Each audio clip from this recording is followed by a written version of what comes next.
okay, so now we're in this. How do you deal with this as a parent or just as a human? Yeah. And so we put together this summit that was just lots of different approaches to COVID, lots of different topics related to COVID.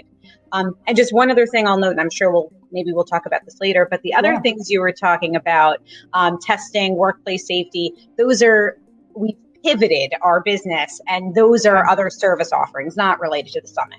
Okay. So let's stay on the summit because COVID, our shelter in place orders and things like that. Again, I mentioned we were in Georgia. Everything, if my brain serves me correctly, because it feels like we went through a whole year in 3 months. Mm-hmm.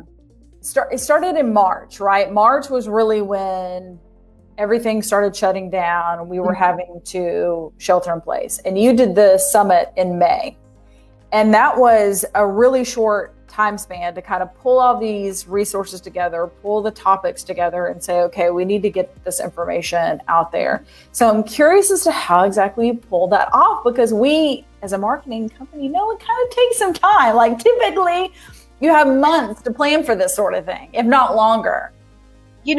That's a really good question. I'm not quite sure how we pulled it off, to be honest with you. And we spoke to a lot of specialists in the field because we're scientists. We're not marketing people, not communication specialists, nothing like that. They basically told us, you're trying to pull off the impossible.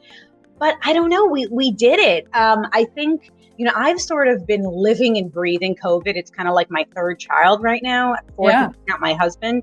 But I just feel like we're all drinking from a what is the expression, from a fire hydrant or a hose, whatever it is. Yeah. And so much information being hurled at us. So I've just been monitoring everything constantly. I know my team has been doing the same, and I'm lucky to have an amazing team. I'll thank them, honestly, for being able to swing the logistics of it.